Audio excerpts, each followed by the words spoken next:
ನಗರದ ಪತ್ರಿಕಾ ಭವನದಲ್ಲಿ ರಾಷ್ಟ್ರೀಯ ಬಸವದಳದ ವತಿಯಿಂದ ಮಹತ್ವದ ಸುದ್ದಿಗೋಷ್ಠಿ ಇಂದು ನಡೆಯಿತು. ಈ ಸಂದರ್ಭದಲ್ಲಿ ಮಾತನಾಡಿದ ರಾಷ್ಟ್ರೀಯ ಬಸವದಳದ ಅಧ್ಯಕ್ಷರು, ಉಪಾಧ್ಯಕ್ಷರು ಹಾಗೂ ಇತರ ಪದಾಧಿಕಾರಿಗಳು, ಮಾರ್ಚ್ 22ರಂದು ಭಾನುವಾರ ನಗರದ ಶ್ರೀ ಚನ್ನಬಸವ ಸ್ವಾಮಿ ಕಲ್ಯಾಣ ಮಂಟಪದಲ್ಲಿ ವಿಶೇಷ ಧಾರ್ಮಿಕ ಮತ್ತು ಸಾಮಾಜಿಕ ಕಾರ್ಯಕ್ರಮವನ್ನು ಆಯೋಜಿಸಲಾಗುತ್ತಿದೆ ಎಂದು ತಿಳಿಸಿದರು. ಲಿಂಗಾಯತ ಧರ್ಮದ ಪುನರುತ್ಥಾನಕ್ಕೆ ಮಹತ್ವದ ಕೊಡುಗೆ ನೀಡಿದ ವಿಶ್ವದ ಪ್ರಥಮ ಮಹಿಳಾ ಮಹಾ ಜಗದ್ಗುರು ಪೂಜ್ಯಶ್ರೀ ಮಾತೆ ಮಹಾದೇವಿಯವರ 7ನೇ ಸಂಸ್ಮರಣೆಯ ಅಂಗವಾಗಿ ಈ ಕಾರ್ಯಕ್ರಮವನ್ನು ಹಮ್ಮಿಕೊಳ್ಳಲಾಗಿದೆ. ಈ ಸಂದರ್ಭದಲ್ಲಿ ಲಿಂಗಾಯತ ಧರ್ಮದ ಮಹಾದಂಡ ನಾಯಕರ ಸ್ಮರಣೋತ್ಸವವೂ ನಡೆಯಲಿದೆ ಎಂದು ಅವರು ವಿವರಿಸಿದರು. ಇದೇ ಸಂದರ್ಭದಲ್ಲಿ ರಾಷ್ಟ್ರೀಯ ಬಸವದಳ ಸಮಾವೇಶವನ್ನು ಸಹ ಆಯೋಜಿಸಲಾಗಿದ್ದು, ರಾಜ್ಯದ ವಿವಿಧ ಭಾಗಗಳಿಂದ ಭಕ್ತರು, ಮುಖಂಡರು ಮತ್ತು ಸಮಾಜದ ಗಣ್ಯರು ಭಾಗವಹಿಸುವ ನಿರೀಕ್ಷೆಯಿದೆ ಎಂದು ತಿಳಿಸಿದರು. ಈ ಕಾರ್ಯಕ್ರಮವು ಧಾರ್ಮಿಕ ಜಾಗೃತಿ ಮೂಡಿಸುವುದರ ಜೊತೆಗೆ ಸಮಾಜದಲ್ಲಿ ಏಕತೆ ಮತ್ತು ಸಹೋದರತ್ವವನ್ನು ಬಲಪಡಿಸುವ ನಿಟ್ಟಿನಲ್ಲಿ ಪ್ರಮುಖವಾಗಿರಲಿದೆ ಎಂದು ಸಂಘಟಕರು ಅಭಿಪ್ರಾಯಪಟ್ಟರು. ಆದ್ದರಿಂದ ಸಾರ್ವಜನಿಕರು ಹೆಚ್ಚಿನ ಸಂಖ್ಯೆಯಲ್ಲಿ ಭಾಗವಹಿಸಿ ಕಾರ್ಯಕ್ರಮವನ್ನು ಯಶಸ್ವಿಗೊಳಿಸಬೇಕೆಂದು ರಾಷ್ಟ್ರೀಯ ಬಸವದಳದ ವತಿಯಿಂದ ಮನವಿ ಮಾಡಲಾಗಿದೆ. ಗೋಷ್ಠಿಯ ಉದ್ದೇಶ ಏನಂದ್ರೆ, ವಿಶ್ವದ ಪ್ರಥಮ ಮಹಿಳಾ ಜಗದ್ಗುರುಗಳೆಂದು ಖ್ಯಾತರಾಗಿರ್ತಕ್ಕಂಥ ಮಾತೆ ಮಹಾದೇವಿ ತಾಯಿಯವರು ಲಿಂಗೈಕ್ಯರಾಗಿ 7 ವರ್ಷ ಆಯಿತು. ಈ ಭಾಗದಲ್ಲಿ ಲಿಂಗಾನಂದ ಸ್ವಾಮಿಗಳು ಮತ್ತು ಮಾತಾಜಿಯವರು ಬಹಳ ವರ್ಷ 20-30 ವರ್ಷದಿಂದನೇ ಬಸವತತ್ವವನ್ನು ಪ್ರಚಾರ ಮಾಡತಕ್ಕಂಥ ಈ ಸ್ಥಳಗಳು ರಾಯಚೂರು, ಬಳ್ಳಾರಿ, ಕೊಪ್ಪಳ. ಆ ಒಂದು ನೆನಪಿಗಾಗಿ ಮಾತಾಜಿಯವ್ರ ಲಿಂಗೈಕ್ಯರಾಗಿ 7 ವರ್ಷ ಆಗಿದ್ದ ಒಂದು ಪ್ರಯುಕ್ತ ಅವರು ಒಂದು ಸಂಸ್ಮರಣೆ ಅಂತೇಳಿ ಲಿಂಗಾನಂದ ಸ್ವಾಮಿಗಳು ಮತ್ತು ಮಾತೆ ಮಹಾದೇವಿಯವರ ಒಂದು ಸಂಸ್ಮರಣೆ ಪ್ರಯುಕ್ತವಾಗಿ ಇಲ್ಲಿ ಮಹಾದಂಡ ನಾಯಕರ ಒಂದು ಸ್ಮರಣೋತ್ಸವ ಮತ್ತು ರಾಷ್ಟ್ರೀಯ ಬಸವದಳ ಸಮಾವೇಶವನ್ನ ನಾವೆಲ್ಲ ಈ ಗಂಗಾವತಿಯ ರಾಷ್ಟ್ರೀಯ ಬಸವದಳ ನೇತೃತ್ವದಲ್ಲಿ ಬಸವ ಕೇಂದ್ರ, ಶರಣ ಸಾಹಿತ್ಯ ಪರಿಷತ್ತು, ಎಲ್ಲ ಪ್ರಮುಖ ಬಸವಪರ ಸಂಘಟನೆಗಳನ್ನು ಒಳಗೊಂಡು ನಾವೆಲ್ಲರೂ ಸೇರಿಸಿ ದಿನಾಂಕ 22ನೇ ತಾರೀಕು ಗಂಗಾವತಿಯ ಒಂದು CBS ಕಲ್ಯಾಣದಲ್ಲಿ ಒಂದು ವೇದಿಕೆ ಕಾರ್ಯಕ್ರಮವನ್ನು ನಾವೆಲ್ಲರೂ ಸೇರಿ ಹಮ್ಮಿಕೊಂಡಿದ್ದೇವೆ. ಬೆಳಿಗ್ಗೆ 5 ಗಂಟೆಗೆ ಚನ್ನಬಸವಾಮಿ ಕಲ್ಯಾಣ ಮಂಟಪದಲ್ಲಿ, 5 ಗಂಟೆಗೆ ಬಸವೇಶ್ವರ ಪೂಜಾರಥ ಮತ್ತು ಸಾಮೂಹಿಕ ಇಷ್ಟಲಿಂಗ ಪೂಜೆ, 8 ಗಂಟೆಗೆ ಬಸವೇಶ್ವರ ವೃತ್ತ, ಆನಂದಿ ರೋಡ್ನಲ್ಲಿರ್ತಕ್ಕಂಥ ಬಸವೇಶ್ವರ ವೃತ್ತದಲ್ಲಿ 8 ಗಂಟೆಗೆ ಭವ್ಯವಾಗಿರ್ತಕ್ಕಂಥ ಒಂದು ಬಸವಣ್ಣನವರ ಭಾವಚಿತ್ರ ಮತ್ತು ಲಿಂಗಾನಂದ ಸ್ವಾಮಿಗಳು ಮಾತೆ ಮಹಾದೇವಿಯವರ ತಾಯಿಯವರ ಒಂದು ಭಾವಚಿತ್ರ ಒಂದು ಪಥಸಂಚಲನ ಮೆರವಣಿಗೆ ನಡೀತಿದೆ. ಆ ಒಂದು ಮೆರವಣಿಗೆಯನ್ನ ನಮ್ಮ HG ರಾಮಲವರು ಉದ್ಘಾಟನೆಯನ್ನು ಮಾಡ್ತಿದ್ದಾರೆ. ಉಳಿದ ವಿಷಯವನ್ನ ಇದು ಸಂಕ್ಷಿಪ್ತ ಮಾಹಿತಿಯನ್ನು ಕೊಟ್ಟಿದ್ದೇವೆ. ಇನ್ನು ಹಿರಿಯರು ಅದರ ಬಗ್ಗೆ ಮಾತಾಡ್ತಂತ ನಾನು ಆತ್ಮೀಯ ಶರಣ ಬಂಧುಗಳೇ, ಗಂಗಾವತಿ ನಗರದಲ್ಲಿ ಮಾರ್ಚ್ 22ರಂದು ಅದ್ದೂರಿಯಾಗಿ ರಾಷ್ಟ್ರೀಯ ಬಸವ ಗಂಗಾವತಿ ಹಾಗೂ ಇನ್ನಿತರ ಬಸವಪರ ಸಂಘಟನೆಗಳೊಂದಿಗೆ ಎಲ್ಲರೂ ಕೂಡಿಕೊಂಡು ಗಂಗಾವತಿ ನಗರದ ಚನ್ನಬಸವ ಸ್ವಾಮಿ ಕಲ್ಯಾಣ ಮಂಟಪದಲ್ಲಿ ಮಹಾದಂಡ ನಾಯಕರ ಸಂಸ್ಮರಣಾ ಕಾರ್ಯಕ್ರಮವನ್ನು ನಾವು ಗಂಗಾವತಿ ರಾಷ್ಟ್ರೀಯ ಬಸವದಳ ಮತ್ತು ಇತರ ಸಂಘಟನೆಗಳು ಕೂಡಿಕೊಂಡು ಆ ಒಂದು ಕಾರ್ಯಕ್ರಮವನ್ನು ಹಮ್ಮಿಕೊಂಡಿದ್ದೇವೆ.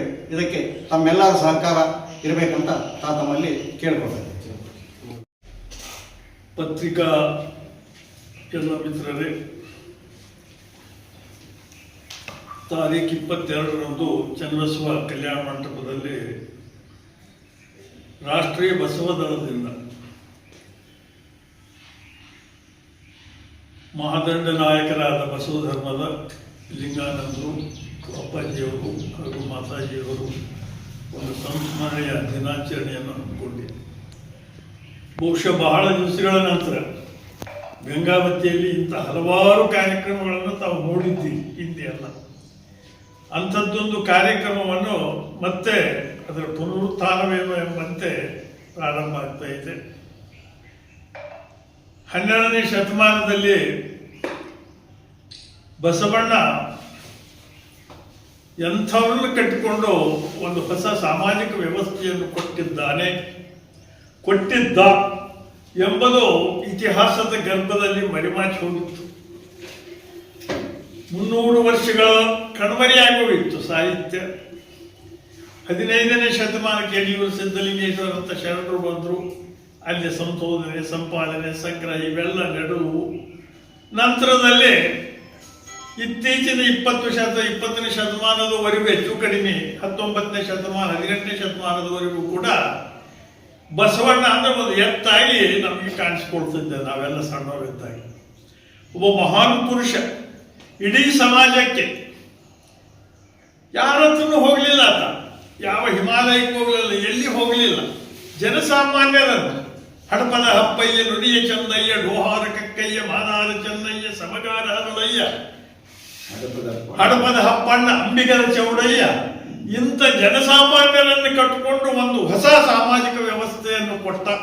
ಈ ಸತ್ಯವನ್ನು ತಿಳಿದ ಮರುದಿನವೇ ಬಸವಣ್ಣನ ಧರ್ಮ ವಿಶ್ವಧರ್ಮ ಅಂತ ಪೋಳವರು ಹೇಳ್ತಾರೆ. ಆದರೆ ಅಂಥದಕ್ಕೆ ಎಷ್ಟೋ ಮಂದಿ ಈ ಪುನರುತ್ಥಾನಕ್ಕಾಗಿ ಕೆಲಸ ಮಾಡಿದ್ದಾರೆ, ಇಲ್ಲಂತಲ್ಲ, ಬಹಳಷ್ಟು ಮಹನೀಯರು, ಶರಣರು, ಸಂತರು, ಸ್ವಾಮಿಗಳು ಮಾಡಿದರು. ಆದರೆ ಹೊರಗೆ ಬರ್ಲಿಕ್ಕೆ ಯಾರಿಗೂ ಅವಕಾಶ ಇದ್ದಿಲ್ಲ. ಅದನ್ನು ಹೊರಗೆ ತಂದಂಥವ್ರು.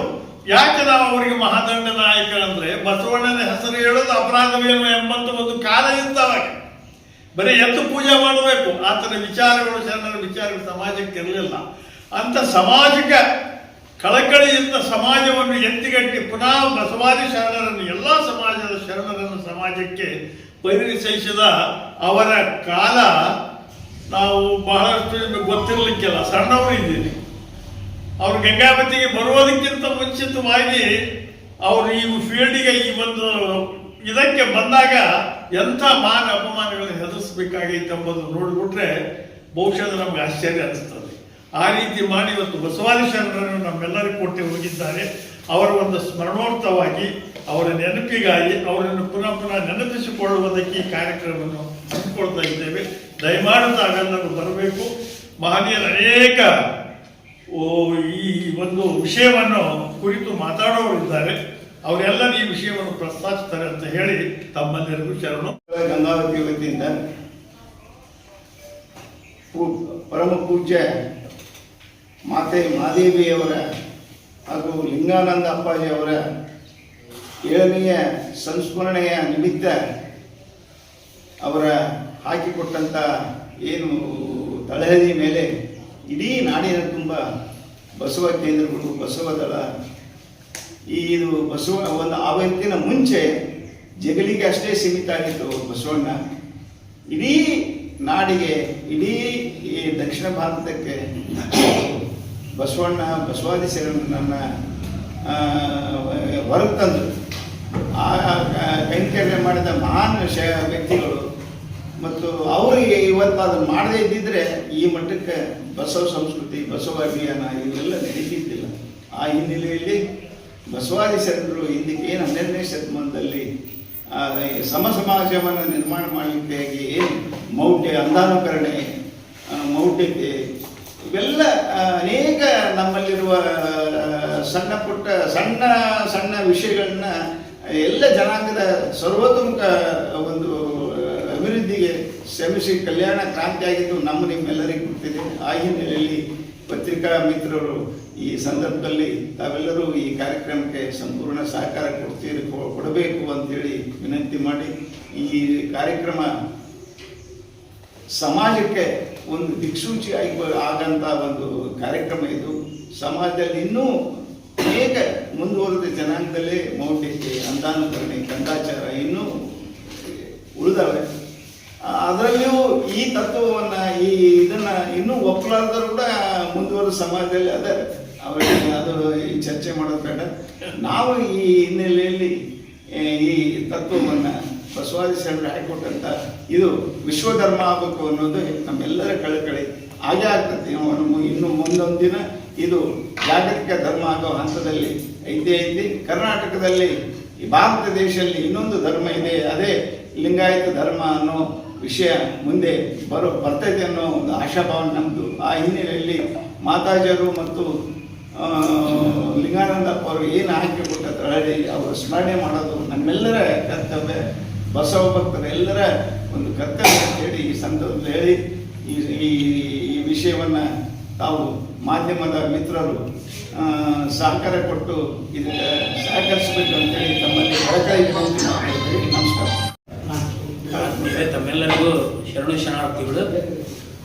ಬಸವಣ್ಣನವರು ಹುಟ್ಟಿ ಇಲ್ಲಿಗೆ 900 ವರ್ಷಗಳಾದವು. 900 ವರ್ಷಗಳಾದರೆ ನಮ್ಮ ಕರ್ನಾಟಕ ಘನ ಸರ್ಕಾರ ಕಳೆದ ವರ್ಷ ಬಸವಣ್ಣನವ್ರನ್ನ ಸಾಂಸ್ಕೃತಿಕ ನಾಯಕ ಅಂತ ಘೋಷಣೆ ಮಾಡಿತು. ಅಂದರೆ 900 ವರ್ಷಗಳ ಅವಧಿಯಲ್ಲಿ ಕೇವಲ ಈ ಒಂದು 2 ವರ್ಷಗಳ ಹಿಂದೆ ಸರ್ಕಾರ ಗುರುತಿಸಬೇಕಾದ್ರೆ ಅದನ್ನು ನಾವು ಹಂಗೆ ನೋಡ್ತಾ ಹೋದರೆ ಅದರಿಂದ ಎಷ್ಟು ಜನರ ಸಮರ್ಪಣಾ ಇದೆ ಎಂಬುದು ನಮ್ಗೆ ಗೊತ್ತಾಗುತ್ತೆ. ಪ್ರಾರಂಭದಲ್ಲಿ ಪ್ರಭು ಹಳಕಟ್ಟಿಯವರು ಈ ವಚನ ಸಾಹಿತ್ಯವನ್ನು ಬೆಳಕಿಗೆ ತಂದರು. ಆ ಭೌತಿಕವಾಗಿರ್ತಕ್ಕಂಥ ವಚನ ಸಾಹಿತ್ಯವನ್ನ ಎಲ್ಲರ ಮಸ್ತಕಗಳಲ್ಲಿ ಮೂಡುವಂತೆ ಮಾಡಿದವರು ಪೂಜ್ಯ ಲಿಂಗಾನಂದ ಸ್ವಾಮಿ. ಇವತ್ತು ನೀವು ನೋಡ್ಬೋದು, ಈ ಬಿಲ್ಡಿಂಗ್ ಇದೆ, ಈ ಬಿಲ್ಡಿಂಗ್ ಎಲ್ಲ ನಮಗೆ ಕಾಣುತ್ತೆ, ಆದ್ರೆ ಈ ಬಿಲ್ಡಿಂಗಿನ ಹೊತ್ಕೊಂಡಿರ್ತಕ್ಕಂಥ ಅಡಿಪಾಯ ನಮಗೆ ಕಾಣೋದಿಲ್ಲ. ಈ ಬಿಲ್ಡಿಂಗಿನ ಹೊತ್ಕೊಂಡಿರ್ತಕ್ಕಂಥ ಅಡಿಪಾಯ ನಮಗೆ ಕಾಣೋದಿಲ್ಲ. ಈ ಇಡೀ ಬಿಲ್ಡಿಂಗ್ ಹೊತ್ಕೊಂಡಿರ್ತಕ್ಕಂಥ ಶಕ್ತಿ ಆ ಅಡಿಪಾಯಕ್ಕೆ ಇರುತ್ತೆ, ಆದ್ರೆ ಅಡಿಪಾಯವನ್ನು ನಾವು ಯಾರು ಅಷ್ಟು ಗುರುತಿಸೋದಿಲ್ಲ. ಅದರಂತೆ ಇವತ್ತು ಏನಾದರೂ ಇಡೀ ಭಾರತ ಅಲ್ಲ, ಇಡೀ ವಿಶ್ವದಲ್ಲಿ ಬಸವಣ್ಣನವರ ಹೆಸರು ಏನಾದರೂ ಬೆಳಕಿಗೆ ಬಂದಿದ್ರೆ ಅದು ಪೂಜ್ಯ ಲಿಂಗಾನಂದ ಸ್ವಾಮಿಗಳು ಮತ್ತು ಮಾತೆ ಮಹಾದೇವರು. ಅವರು ತಮ್ಮ ಇಡೀ ಆಯುಷ್ಯವನ್ನೇ, ನಮಗೂ ಗೊತ್ತು, ನಮ್ಮೆಲ್ಲರಿಗೂ ಗೊತ್ತು ಬಸವಣ್ಣ ಅಂದ್ರೆ ಎತ್ತ ಅನ್ನೋ ಕಾಲದಲ್ಲಿ ಬಸವಣ್ಣನವರು ಕರ್ನಾಟಕದ ಒಂದು ಐತಿಹಾಸಿಕ ವ್ಯಕ್ತಿಗಳಂತೇಳಿ ಕನ್ನಡಿಗರೆಲ್ಲರೂ ಹೆಮ್ಮೆ ಪಡ್ತಕ್ಕಂಥ ಒಂದು ಧರ್ಮವನ್ನ ಬಸವಣ್ಣವ್ರು ಕೊಟ್ಟರು ಅಂತೇಳಿ ಇದು ಜಾಗತಿಕ ಧರ್ಮ ಅಂತ ಪರಿಚಯ ಮಾಡಿದವರು ಪೂಜ್ಯ ಲಿಂಗಾನಂದರು ಮತ್ತು ಮಾತೆ ಮಹಾದೇವರು. ಅಂತ ಒಂದು 88ನೇ ಇಸ್ವಿಯಲ್ಲಿ ಇಲ್ಲಿ ಅವರು ಪ್ರವಚನ ಮಾಡಿದರು. ಸುಮಾರು 38 ವರ್ಷಗಳ ನಂತರ ಇವತ್ತು ಆ ಯೋಗ ಗಂಗಾವತಿಗೆ ಒದಗಿ ಬಂದಿದೆ. ಆ ಕಾರ್ಯಕ್ರಮದಲ್ಲಿ ಬಹಳಷ್ಟು ಎಲ್ಲ ಆಹ್ವಾನ ಪತ್ರಿಕೆ ಇದೆ, ಬಹಳಷ್ಟು ಜನ ಆ ಕಾರ್ಯಕ್ರಮದಲ್ಲಿ ಬರ್ತಿರ್ತಾರೆ. ವಿಶೇಷವಾಗಿ ಪೂಜ್ಯ ಲಿಂಗಾನಂದ ಸ್ವಾಮಿಗಳ ಹೆಸರಿನಲ್ಲಿ ಒಂದು ಪ್ರಶಸ್ತಿಯನ್ನ ಈ ಕಾರ್ಯಕ್ರಮದಲ್ಲಿ ನಾವು ಕೊಡ್ತಾ ಇದ್ದೀವಿ. ಆ ಕಾರ್ಯಕ್ರಮಕ್ಕೆ ಪ್ರಶಸ್ತಿ ಯಾರಿಗೆ ಕೊಡ್ತಾ ಇದ್ದೀವಿ ಅಂದ್ರೆ, ಕೊಪ್ಪಳದಲ್ಲಿ ರಾಷ್ಟ್ರೀಯ ಬಸವದಳದ ಹುಟ್ಟಿಗೆ ಕಾರಣರಾಗಿರ್ತಕ್ಕಂಥ ವಯೋವೃದ್ಧರು ಲಲಿತಮ್ಮ ಬಸವರಾಜಪ್ಪ ಬನ್ನಿಕೊಪ್ಪ ಅಂತ ಸುಮಾರು 80-85 ವರ್ಷದ ಒಬ್ಬ ಮಹಿಳೆಗೆ, ಕೊಪ್ಪಳದ ಮಹಿಳೆಗೆ ಬಸವಾತ್ಮಜಿ ಮಾತೆ ಮಹಾದೇವಿ ಅವರು ತಮ್ಮ ಅಂಕಿತ ನಮ್ಮ ಬಸವಾತ್ಮಜಿ ಅಂತ ಇಟ್ಟಿದ್ರು. ಅಂತ ಒಂದು ಪ್ರಶಸ್ತಿಯನ್ನ ಆ ಒಂದು ಹಿರಿಯರಿಗೆ ಕೊಡ್ತಾ ಇದ್ವಿ. ಅದೇ ರೀತಿ ಪ್ರವಚನ ಪಿತಾಮಹ ಪೂಜ್ಯ ಶ್ರೀ ಲಿಂಗಾನಂದ ಶ್ರೀ ಪ್ರಶಸ್ತಿಯನ್ನ ಬೀದರ್ನ ಶಿವರಾಜ್ ಪಾಟೀಲ್ ಅತಿವಾಳ ಅಂತಕ್ಕಂಥ ಒಂದು ಈ ಒಂದು ಪ್ರಸಾರಕ್ಕೆ ತಮ್ಮನ್ನೇ ಸಮರ್ಪಿಸಿಕೊಂಡಿರ್ತಕ್ಕಂಥ ಅವರಿಗೆ ಕೊಡ್ತಾ ಇದ್ವಿ. ಅದೇ ರೀತಿಯಲ್ಲಿ ಇಡೀ ಭಾರತದಾದ್ಯಂತ ಈ ಧರ್ಮಕ್ಕಾಗಿ ಇಡೀ ಗಂಡ ಹೆಂಡತಿ ಸತಿಪತಿಗಳೊಂದಾದ ಭಕ್ತಿ ಹಿತವಾಗಿಪ್ಪದು ಶಿವಂಗಿ ಅನ್ನೋ ರೀತಿಯಲ್ಲಿ ಗಂಡ ಹೆಂಡತಿ ಇಡೀ ತಮ್ಮನ್ನೇ ತಾವು ಈ ಧರ್ಮಕ್ಕೆ ಅರ್ಪಿಸಿಕೊಂಡಿರ್ತಕ್ಕಂಥ 6 ಜನರನ್ನ ನಾವು ಗುರುತಿಸಿ ಅವರಿಗೆ ಆದರ್ಶ ಶರಣ ದಂಪತಿಗಳು ಅಂತಕ್ಕಂಥ ಒಂದು ಪ್ರಶಸ್ತಿಯನ್ನು ಕೊಡ್ತಾ ಇದ್ವಿ. ಹೈದರಾಬಾದ್ ತೆಲಂಗಾಣದಿಂದ ಮಹಾದೇವಿ ಬಾಬುರಾವ್ ಟೆಂಗ್ಸಾಲ್ ಅನ್ನೋರು ಒಬ್ಬರಿಗೆ, ಹಾಗೂ ಮಹಾರಾಷ್ಟ್ರದ ಮೀರಜ್ನಿಂದ ಪ್ರತಿಮಾ ಸುಭಾಷ್ ಚಂದ್ರ ಸಾಯಿಗಾವ್ ಅಂತಕ್ಕಂಥ ಒಬ್ಬರಿಗೆ, ಬೆಳಗಾವಿ ಜಿಲ್ಲೆಯಿಂದ ವಂದನಾ ಮಲ್ಲಿಕಾರ್ಜುನ್ ಎಂಬುವರು ಒಬ್ಬರಿಗೆ, ಮತ್ತು ವಿದ್ಯಾವತಿ ಗುರುನಾಥ್ ಗುಡುಗುಂದಿ ಬೀದರ್ ಜಿಲ್ಲೆ, ಮತ್ತು ಶಿವಗಂಗಮ್ಮ ಎಚ್.ಎಸ್. ಶಿವಕುಮಾರ್ ಅಂತಕ್ಕಂಥ ಇಲ್ಲಿ ನಮ್ಮ ಬಳ್ಳಾರಿ ಹಂದ್ರಾಳ್ನವರು. ಅದೇ ರೀತಿಯಾಗಿ ಸುವರ್ಣ ಲಿಂಗನಗೌಡ ಪೊಲೀಸ್ ಪಾಟೀಲ್ ಕೊಪ್ಪಳ ಜಿಲ್ಲೆ. ಯಾಕಂದ್ರೆ ಇವರು ತೆರೆಯ ಮನೆಯಲ್ಲಿ ಯಾವುದೇ ಪ್ರತಿಫಲಾಕ್ಷೇಪೆ ಇಲ್ಲದೇನೆ ಅವ್ರು ಕೆಲಸ ಮಾಡ್ತಿರ್ತಾರೆ. ಅಂಥವ್ರನ್ನ ಗುರುತಿಸಿ ನಾವು ಅವ್ರಿಗೆ ಸನ್ಮಾನ ಮಾಡೋದ್ರ ಮುಖಾಂತರ ಅವ್ರಿಗೆ ಗೌರವ ಕೊಟ್ಟಂಗಲ್ಲ, ನಮ್ಮ ಘನತೆಯನ್ನು ನಾವು ಹೆಚ್ಚಿಸಿಕೊಂಡಂಗೆ. ಆ ಹಿನ್ನೆಲೆಯಲ್ಲಿ ಅದೇ ರೀತಿಯಾಗಿ ಗಂಗಾವತಿಯಲ್ಲಿ ಸಹಿತ ಬಹಳಷ್ಟು ಸಾಧಕರಿದ್ದಾರೆ ತೆರೆ ಮರೆಯಲ್ಲಿ. ಆ ಸಾಧಕರನ್ನೆಲ್ಲ ಗುರುತಿಸಿ ವಿಶೇಷವಾಗಿ ವಿವಿಧ ಕ್ಷೇತ್ರದ ಸಾಧಕ ಶರಣರಿಗೆ ಈ ಒಂದು ಕಾರ್ಯಕ್ರಮದಲ್ಲಿ ಸನ್ಮಾನವನ್ನು ಮಾಡ್ತಾ ಇದ್ದೀವಿ. ಶ್ರೀಶೈಲ್ ಪಟ್ನಶೆಟ್ಟಿ ಅವರು, ಎಚ್ ಮಲ್ಲಿಕಾರ್ಜುನ್ ಅವರು, ಡಾಕ್ಟರ್ ಶಿವಕುಮಾರ್ ಮಾಲಿ ಪಾಟೀಲ್ ಅವರು, ಗಣಪತಿ ಬಿರಾದರ್ ಲಿಂಗದೇವ ಯೂಟ್ಯೂಬ್ ಅಂತಕ್ಕಂಥ ಒಬ್ರು, ಹಾಗೂ ಮಹಾಲಿಂಗಪ್ಪ ಬನ್ನಿಕೊಪ್ಪ, ಶರಣಪ್ಪ ಬಾವಿಕಟ್ಟಿ ಮತ್ತು ರಾಮಪ್ಪ ಕಳ್ಳಿಮನಿ, ಇನ್ನೊಬ್ರು ಚಿತ್ರದುರ್ಗದ ಈರಮ್ಮ ತಾಯಿ ಅಂತಕ್ಕಂಥವ್ರು. ಗಂಗಾವತಿಯ ಈ ಸಾಧಕರ ಜೊತೆಗೆ ಬೇರೆಯವ್ರನ್ನು ಗುರುತಿಸಿ ನಿಮ್ಗೆಲ್ಲ ಗೊತ್ತಿರುತ್ತೆ. ಈಗ ನಾನು ಹೇಳಿರ್ತಕ್ಕಂಥ ಹೆಸರುಗಳು ಅವರು ಒಬ್ಬೊಬ್ಬರು ಒಂದೊಂದು ಕ್ಷೇತ್ರದಲ್ಲಿ ಅವರು ಸಾಧನೆಯನ್ನ ಮಾಡಿದ್ದಾರೆ. ಆ ಸಾಧನೆ ಮಾಡಿರ್ತಕ್ಕಂಥವ್ರಿಗೆ ಈ ವೇದಿಕೆಯಲ್ಲಿ ಗುರುಸೋದ್ರಿಂದ ಒಂದು ಕಾರ್ಯಕ್ರಮದ ಘನತೆ ಹೆಚ್ಚುತ್ತೆ ಅಂತ ನಾವು ಅಂದ್ಕೊಂಡಿದ್ವಿ.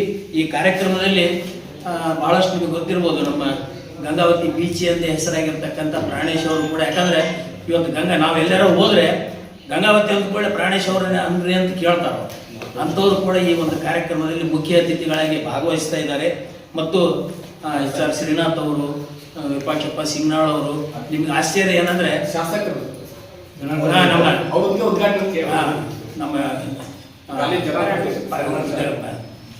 ಈಗ ನಮ್ಮ ಗಂಗಾವತಿಯ ಶಾಸಕರಾಗಿರ್ತಕ್ಕಂಥ ಗಾಲಿ ಜನಾರ್ದನ್ ರೆಡ್ಡಿ ಅವರ ಕಡೆಯಿಂದ ಈ ಕಾರ್ಯಕ್ರಮದ ಉದ್ಘಾಟನೆ ಆಗುತ್ತೆ.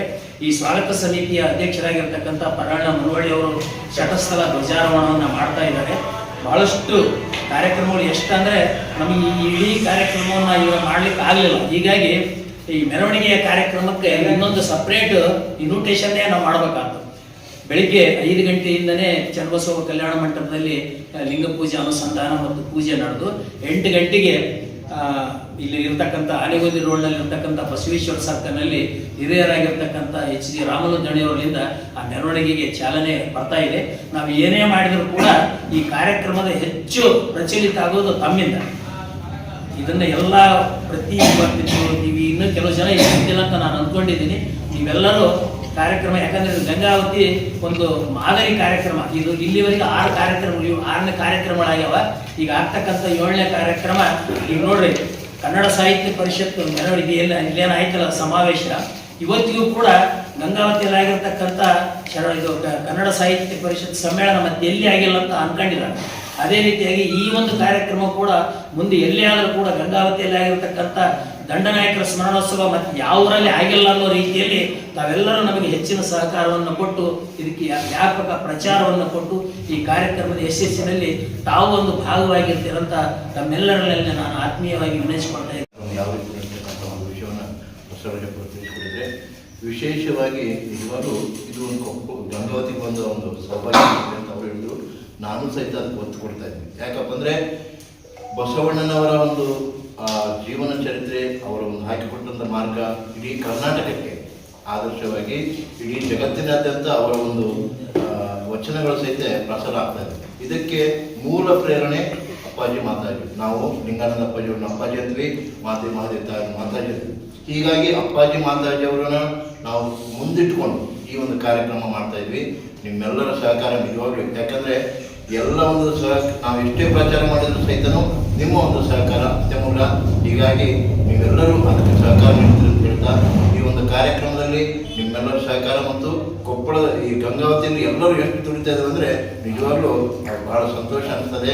ಆ ಒಂದು ದುಡಿಮೆಗೆ ಪ್ರತಿಫಲ ಏನಾದರೂ ಸಿಕ್ಕರೆ ಅದು ನಿಮ್ಮಿಂದ. ಯಾಕಂದರೆ ನೀವು ಯಾವ ರೀತಿ ಕಾರ್ಯಕ್ರಮವನ್ನು ಪ್ರಸಾರ ಮಾಡ್ತೀರಿ ಅನ್ನೋದ್ರ ಮೇಲೆ ನಿಂತಿದೆ. ಹೀಗಾಗಿ ನಿಮ್ಮೆಲ್ಲರ ಸಹಕಾರ ಬೇಕಂತ ಹೇಳ್ತಾ ನಾನು ಹೇಳಿ ಮಾತು. ನಾಯಕರ ಕಾರ್ಯಕ್ರಮ ಅಂತೇಳಿ ಒಂದು ವರ್ಷಕ್ಕೆ ಒಮ್ಮೆ ಒಂದೊಂದು ಜಿಲ್ಲೆದಾಗ ನಡೆಯಕತ್ತಿದೆ. ಈ ಕಾರ್ಯಕ್ರಮ ಅದ್ದೂರಿಯಾಗಿ ಮಾಡ್ಬೇಕಂತ ನಮ್ಮ ಇಷ್ಟ. ಅದ್ರ ಸಲುವಾಗಿ ನೀವೆಲ್ಲರೂ ನಮಗೆ ಸಹಕಾರ ಕೊಡಬೇಕಂತ ಕೇಳ್ಕೊತೀನಿ.